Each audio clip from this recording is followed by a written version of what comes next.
Hello, everybody. Welcome back to Lost and Found, No More Secrets with DNAngels.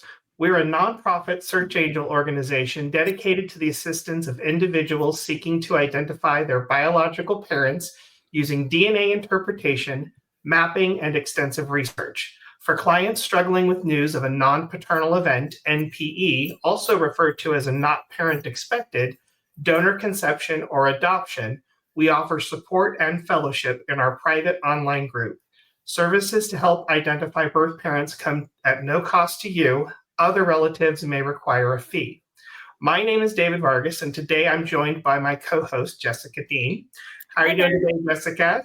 I'm good. Good. Excited to hear a good story. Yeah, this is actually a really exciting one. I was chatting with the research assistant who helped on her case, and she was very excited that we're going to be telling this story. It's really a good one. I'm really excited about that. So before we get going, we're going to be chatting with Samantha today, and we're going to invite her to join us.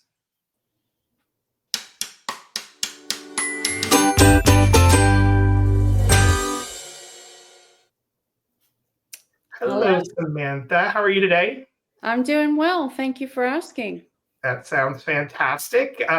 We're really excited to hear your story today. It's one that, as I read through the room, there were a lot of touching moments to it. So I want to kind of sort of preface everything right now and sort of let everybody know that Samantha came to us as an NPE, not parent expected. We'll let you kind of get into the story behind that and give a little bit more details around that. So the setup that I'd like to kind of give to you at this point, Samantha, is to ask, tell us a little bit about your story. What was your home life like growing up? Okay, well, I was born in England to a British mother and a British father, supposedly. I grew up those first 5 years with my older brother and my older sister. When I was 5, the marriage between my birth parents dissolved. And not long after, my mom remarried to my stepfather, who was a wonderful man to all of us. That there was me, my older sister, and my older brother that he kind of took on. I was the youngest of the 3. And so at that point, I was a British child, and my sister and brother were British. And we moved to the United States when I was 6 years old. After my mom married my stepfather, we moved to the United States, and I was here with a green card because I was British. I grew up I lived in Georgia for a while as a child, and my younger sister was born there. She's from my mom and my stepdad. And then we moved back to the UK and lived there for quite a few years. Upon returning to the United States, we've lived where I live now for the last 34 years. When I was a child, I always felt very different than my siblings and my supposed birth father and my mother. I even asked questions of my mother in my teenage years and beyond if she's sure that the person on my birth certificate is really my father. And she would always tell me not to be silly and not to talk like that. That, of course, that was the truth. So I still question my identity all the time. I was taller than my female siblings. I was shaped different. I had an uncanny ability to play sports really well. So the difference me feeling different went on for all my life. And I didn't do anything about that or question it until I was much older. So a year ago, or 10 months ago, I got results from my DNA. When it was Father's Day in 2024, the Ancestry was having a sale for Father's Day. And I said to myself, it's time for you to put this thought that you've had all these years to rest and do the test. Well, I really didn't think that anything different would come of it than what I'd always been told. So on August the 3rd, it was 10 p.m. at night, and I was sitting with my husband, and those DNA results came in through an email. And when I looked, I kept thinking, why are these things popping up saying about West Virginia settlers? I'm like, is this an ad? And then I started looking, and all my ancestors were in West Virginia, not anywhere in the United Kingdom. I had people, of course, from my mom's side, but my British father's side did not exist on there. It was a difficult moment. It was a difficult day. I didn't sleep that night. And part of the reason I didn't sleep was I knew that the next day I was going to go see my mother and try and get the real story from her. And so the next day, August 4th, my two sisters and I went over to my mother's house. They came with me for moral support. And I had already told them the whole story and what the DNA had shown. And so we went over to see her. And the first thing I said to her was, I have something very important to ask you, and you cannot lie about this. And so I asked just the simple question of, is there a chance that my birth certificate father is not my real father? And I expected her to say, maybe there's a possibility. But her answer was, no, he is not. And your father is named. And she gave first, middle, and last name. She told me where in West Virginia he was from. She wasn't sure exactly how old he was. It was heartbreaking because for 53 years, she had looked at me every day and lied to me about who I was and who I am now. It was a struggle to get through that period of my life. It was overwhelming, to put it lightly. And after the confrontation with her, we had a discussion, and then it more became a confrontation, and I'll leave those details out. But once I spoke with her and had this full name of who was my father, I started looking up everybody in the town he was from, and there was a lot of people with his same name in that area. So I started throwing things at this pain that I was in. I started seeing a therapist. I bought books about other NPEs. And then by joining some Facebook groups that were for NPEs, I found the DNAngels. who have completely changed my life. I gave them the information I had, and of course allowed them access to my DNA results. And they took the case on a Sunday.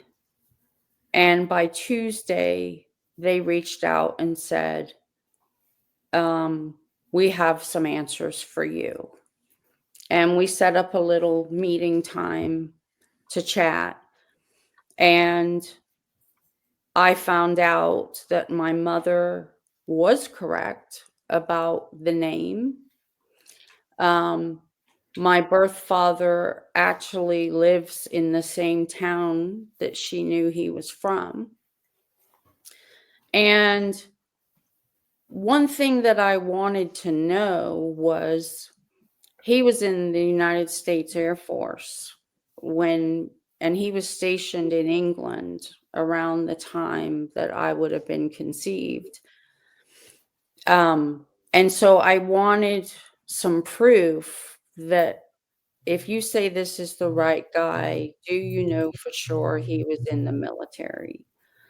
And my DNA angel, who was wonderful, Shannon, she was able to find a photo of him wearing a U.S. Air Force retired t-shirt. So it was overwhelming. I was thrilled that he was alive, because I knew there may be some possibility that I could at least chat with him. I grew up all my life, giving out the wrong health history to doctors. I had some health problems that nobody else in my family had, and I didn't have that history. So my hope was that he would be interested in speaking to me, and at least giving me some health history, if nothing more. So the DNA angels advised me not to rush into contacting him. I knew immediately upon finding out who he was that I wanted to speak to him and make contact and possibly form a relationship. That was my hope. The other thing I should mention that maybe has flown under the radar at this point, I became an American citizen in 2021 because remember, I was a British born child with a green card and I wanted to become a citizen. So I got a citizenship to the United States in 2021. Well, when I found out I had an American birth father, I'm no longer who I posed to be. I'm no longer a full British person. I am half American and half British. And I really didn't need a citizenship because I was born with that birthright because he was my father. So that's kind of a twist in the story that I feel is important because not only do you find out your birth father isn't the person you thought, but now your nationality has changed some. So after the news with the DNA angels, I decided to sit with it for a while and did a lot of talking, did a lot of reading, did a lot of thinking. I went on a small trip, solo trip, to just get my mind and thoughts together. And I guess a month passed by from getting the results, and I decided to sit down and write him a letter. And I wrote him a letter and introduced myself. And I also stated who my mother was and that I was confident that he was my birth father.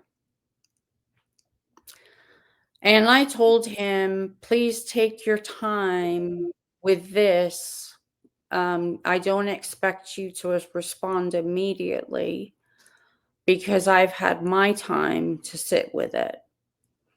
Well, I think 5 days went by and I'm sitting on the couch watching football like I love to do. And my phone rings and it says West Virginia.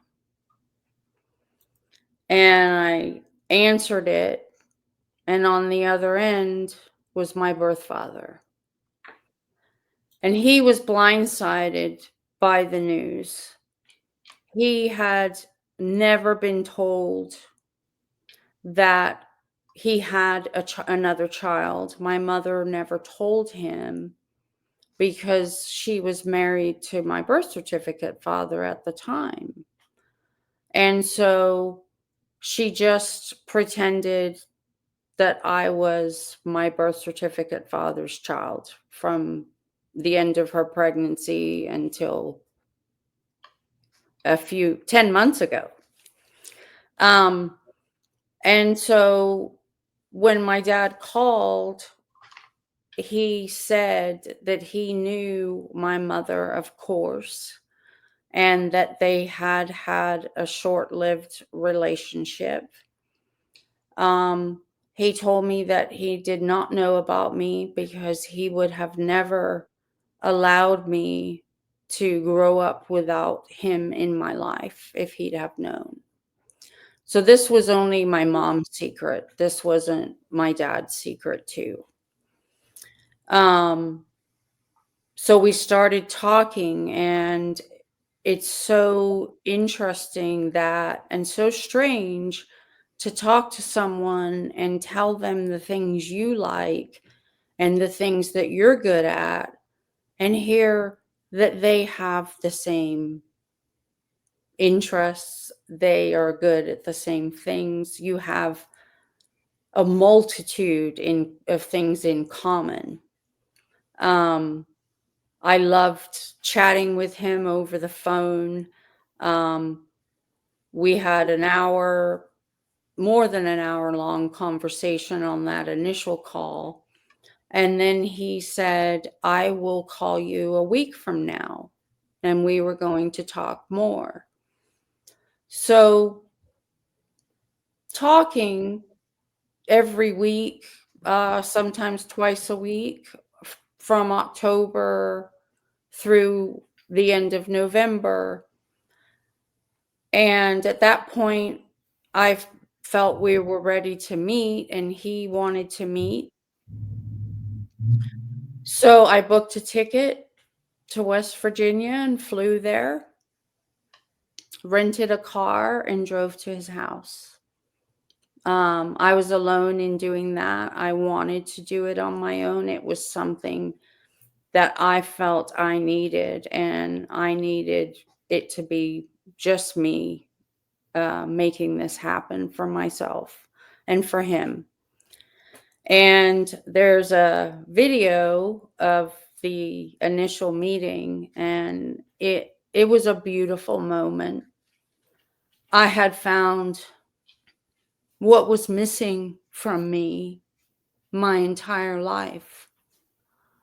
I always felt that something was missing, like I couldn't settle in life because I felt something wasn't right. And at that moment in the flesh was that person that I will say has made me feel whole. That was in Samantha, December. Yes. if I can back up just a moment, I'd Yes. love to know the feelings that you had when Shannon shared that picture of him in the military and you got to see his face for the first time. Yes. It was magical. And I just couldn't believe the likeness. I always thought, I don't know who I look like. And when I saw his picture, it was me. as a male. We're so very similar in features. Our hair, he has really thick hair, just like I do. And I can't tell you the connection and the magical moment of going to look in the mirror and for the first time in my life, know who I looked like. And then if we jump forward to November when you met him, what were Yes. the emotions when you got to touch the person that you looked like? Yes, it was very emotional, very magical at the same time. We hugged, we both cried, and he said, "It's so good to have you here," and held me tight. And I said to him, "We've been waiting our whole lives for this moment." My dad is 77. I've missed the last 53 years with him. Of course, I have him now, and I couldn't be happier. He's wonderful. He treats me so well, and I adore who he is. And the emotions every time I go, I've been 3 times now since November. And every time I go, those emotions are high. I always feel a lot of loss from not having him in my life the whole time I was alive. I mourn that time that we lost together, but in the moment, I have by my side the person that I've always supposed to have by my side. If this hard situation of finding out that you've been betrayed your whole life by someone, your mother, that's supposed to be your strongest advocate, and that was difficult, but the joy that he's brought to my life now is as joyous as those times as the beginning was difficult. Have you been able to have any sort of reconciliation with your mother around this? I know that you said that there was a time when it was difficult for you to be with her. I have not seen her physically since that day that we talked and she gave me part of the truth. I am not involved with her still. Um, we did not have a very healthy mother-daughter relationship. My childhood with her, I felt a nuisance. So this wasn't the first thing that occurred to make me want to break away from her. Shannon told us, or told me in a private conversation earlier today, actually, that your sisters made a donation, which to DNAngels, which we always appreciate. But Yes. in part of the commentary, she mentioned how she was so touched by your relationship with your birth father because it is so much closer in those terms than what you had with either of your parents growing up. Yes, it is. My stepfather was a wonderful person and brought and provided for us, and he loved us truly. But the relationship with my mother was very cold.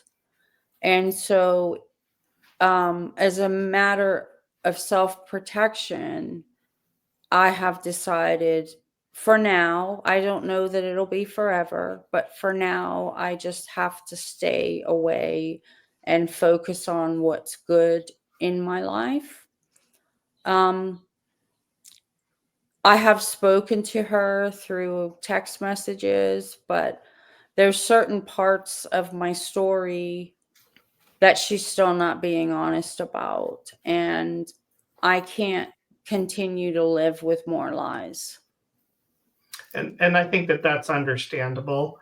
I have a question for you, and you may need to talk to your father about this, but we do have the video that you shared in your client room. Would you be opposed to us sort of adding that to the end of this video if we're able to do so? No, I would love you to share it. I want to inspire other people that are on the fence about making contact, that it doesn't always, but sometimes there's a very silver lining to what was a dark cloud. Yes, ma'am. Oh, my. Oh, goodness. You look great. So do you. You look like me. Yeah. Or I look like you. You want the other. Back and forth. Can you see yourself in me? Yes, I can. Yeah. Sure can. I can too. Yeah. You waited a long time. We waited forever. Yeah, we did. We lost half our life waiting. Yeah. Okay, it's your turn. I gotta give you a big squeeze. It's okay. You don't have to video that. That's okay. I think you sort of answered what was going to be my last question, but I'll ask it anyway. If you could give one piece of advice to anybody who finds themselves in your situation, what would that be? To take their time, thinking about it, running through their head, different scenarios, but to have the courage. And that's the hardest part, is having the courage to sit down and write that letter and send it. You never know what your future looks like, and you won't unless you let the person who is your birth father know that you exist. Well, I want to thank you so much, Samantha, for sharing your story with us today. I really didn't feel the need to interrupt. You did a great job telling your story. So thank you so much for joining us.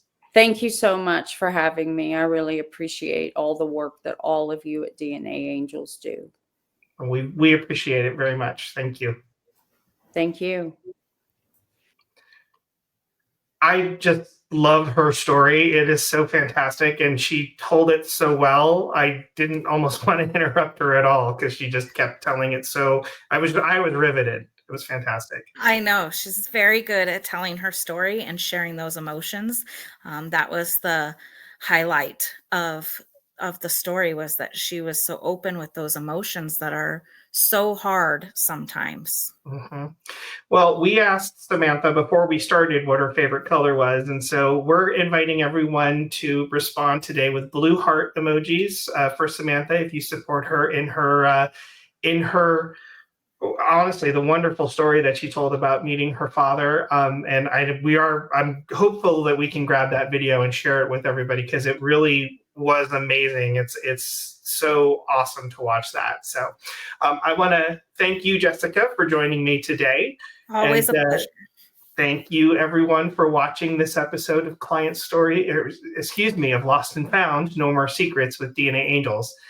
Don't forget to like, subscribe, and share this video. If you or someone you love is searching for a biological parent, grandparent, or trying to break down a brick wall in your family tree, visit us at DNAngels.org.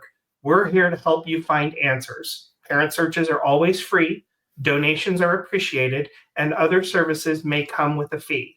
Visit our website to learn more. Thanks, everybody.